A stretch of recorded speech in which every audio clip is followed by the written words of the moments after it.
हिंदुस्तान का इतिहास गवाह है कि कभी भी किसी पर हमला नहीं किया, लेकिन हिंदुस्तान को प्राचीन काल में सोने की चिड़िया कहा जाता था। इस कारण विदेशी आक्रमणकारियों के लिए हिंदुस्तान हमेशा ही प्रमुख केंद्र रहा है। इसलिए सदियों से विदेशी आक्रमणकारी भारत आए और जब भारत में अंग्रेज आए और बाद में 1857 की क्रांति में क्रांतिकारियों ने ब्रिटिश शासन को हिलाकर रख दिया, तब अंग्रेजों ने फूट डालो राज करो की नीति अपनाई, जिसके बाद अंग्रेजों ने भारत के लोगों की एकता में फूट डाली। इसके बाद 1947 तक अंग्रेजों ने हिंदुस्तान के कई टुकड़े किए और जो आज साउथ एशिया है वही एक समय में पूरा भारत था। इसके बाद 1985 में साउथ एशिया के देशों ने मिलकर एक संगठन बनाया जिसे south Asia association for regional cooperation यानी सार्क, जिसका मुख्यालय काठमांडू में है। इसके बाद 2007 में सार्क के 14वें समिट में अफगानिस्तान सार्क में शामिल हो गया। इसके साथ सार्क 8 देशों का संगठन बन गया। लेकिन हाल ही में श्रीलंका में इकोनॉमिक क्राइसिस देखने को मिले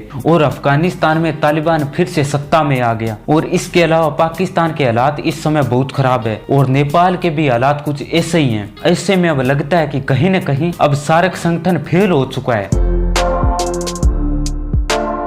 1985 में सार्क संगठन बनाया गया। इसके पीछे कई कारण थे, जैसे साउथ एशिया में सोशल वेलफेयर कल्चर डेवलपमेंट को बढ़ावा देना और साउथ एशिया के देशों में एक दूसरे के प्रति ट्रस्ट को बढ़ावा देना। इसके अलावा साउथ एशिया में इकोनॉमी, टेक्नोलॉजी और साइंटिफिक क्षेत्र में सहयोग करना। सार्क संगठन साउथ एशिया के लिए काफी इम्पोर्टेंट है। सार्क एक ऐसा संगठन है जिसमें साउथ एशिया के सारे देश एक दूसरे की इश्यू को डिस्कस कर सके, क्योंकि इस संगठन के सभी कंट्रियों में सेम प्रॉब्लम है, जैसे पॉवर्टी, अनएम्प्लॉयमेंट, बैकवर्डनेस। आज के समय में यूरोप के लगभग सभी कंट्री विकसित है, वहीं साउथ एशिया के सभी कंट्री विकासशील है। वहीं ये सार्क संगठन की कंट्रियां एक दूसरे की इकोनॉमिकली सपोर्ट करती है। इसके अलावा सार्क संगठन की कंट्रियों को सिक्योरिटी भी प्रोवाइड करती है। सार्क संगठन ने टेररिज्म को रोकने के प्रयास किए, क्योंकि आज के समय में टेररिज्म एक इम्पोर्टेंट इश्यू बन चुका है। भारत जैसे देश आज टेररिज्म के खिलाफ पूरी दुनिया को एकजुट करने की कोशिश कर रहा है।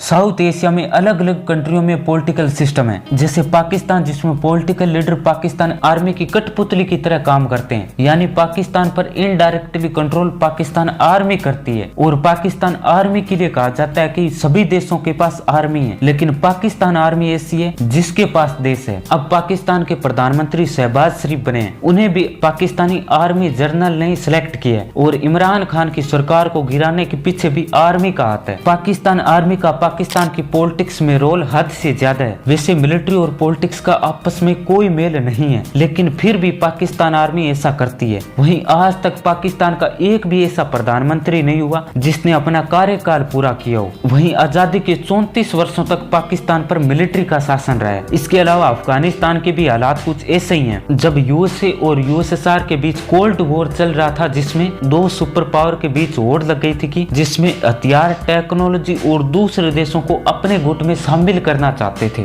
इस कारण इस कोल्ड वॉर में दोनों सुपर पावर नहीं चाहते थे कि कोई देश उनसे आगे निकल जाए। इसलिए 4 अप्रैल 1949 को नाटो की स्थापना की गई। नाटो का अर्थ नॉर्थ अटलांटिक ट्रीटी ऑर्गेनाइजेशन है। इसमें अमेरिका के साथ 12 देशों ने मिलकर नाटो की स्थापना की। नाटो को सोवियत संघ के खिलाफ बनाया गया था, क्योंकि उस समय सोवियत संघ से कम्युनिस्ट एक्सपेंड कर रहा था। वही नाटो के खिलाफ सोवियत संघ ने वार्सो पैक्ट बनाया, जिसमें सोवियत संघ के अलावा Bulgaria, Romania, Hungary, Poland, Czechoslovakia और ईस्ट जर्मनी शामिल थे। वहीं इस समय अफगानिस्तान में भी एक कम्युनिस्ट पार्टी थी, पीडीपी, जिसमें आपस में सत्ता के लिए संघर्ष चल रहा था। इसलिए यूएसएसआर ने अफगानिस्तान पर आक्रमण कर दिया और अमेरिका की खुफिया एजेंसी सीआईए ने आईएसआई के साथ मिलकर एक समझौता किया, जिसमें सोवियत को अफगानिस्तान से बाहर निकालने के लिए एक आर्मी तैयार की, जो अफगानिस्तान में जाकर सोवियत संघ के खिलाफ लड़ेगी, ताकि अमेरिका को अफगानिस्तान में ना जाना पड़े। इस तरह के वॉर को प्रॉक्सी वॉर कहा जाता है। इसलिए अब अमेरिका से फंडिंग और वॉर मटेरियल पाकिस्तान से अफगानिस्तान में जा रहा था। इसके बाद जब सोवियत संघ ने अफगानिस्तान से अपनी आर्मी वापस बुला ली, तो ये मुजाहिदीन आपस में सत्ता के लिए लड़ने लगे, क्योंकि इनके पास हथियार तो पहले से ही थे। इसके बाद अफगानिस्तान में एक सिविल वॉर शुरू हो गया। इसके बाद अफगानिस्तान में तालिबान सत्ता में आते हैं। इन्होंने अफगानिस्तान के लोगों की मुश्किलें और बढ़ा दी है, खासकर महिलाओं की स्थिति और भी खराब हो गई है। इसके बाद अमेरिका ने तालिबान को सत्ता से बाहर करने के लिए 2001 में अफगानिस्तान पर हमला किया, जिसमें अमेरिका का आरोप था कि तालिबान ओसामा बिन लादेन और अलकायदा के दूसरे टेररिस्टों को पनाह दे रहा है। इस युद्ध में अमेरिका को $2 ट्रिलियन का खर्च हुआ। इसके बाद अमेरिकी राष्ट्रपति बाइडेन ने अफगानिस्तान से अमेरिकी सैनिकों को वापस बुला लिया। इसके बाद 15 अगस्त 2021 को अफगानिस्तान पर फिर से तालिबान ने कब्जा कर दिया। वहीं इसके अलावा श्रीलंका में भी सिविल वॉर चल रहा था, जिसमें एक तरफ श्रीलंका की सरकार और दूसरी तरफ लिट्टे यानी लिबरेशन टाइगर ऑफ तमिल इलम। यह सिविल वॉर एशिया में सबसे लंबे समय तक चलने वाला सिविल वॉर था, जो 2009 में खत्म हुआ।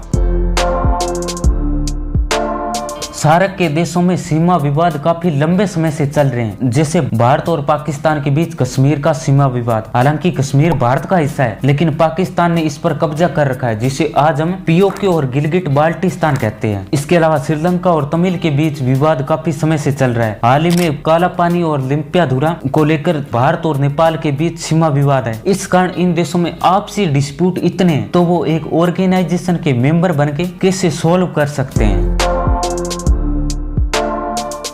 सार्क के बाकी कंट्रियों को लगता है कि इंडिया की पॉपुलेशन, आर्मी और रिसोर्सेज और इंडिया सार्क में सबसे बड़ा देश है, तो बाकी सार्क कंट्रियों को लगता है कि इंडिया आगे चलकर डोमिनेट रोल प्ले कर सकता है। सार्क ऑर्गेनाइजेशन के सभी मेंबर को बराबर राइट्स देखना चाहिए, लेकिन ये सभी देश अपनी पर्सनल इंटरेस्ट को शेयर करते हैं।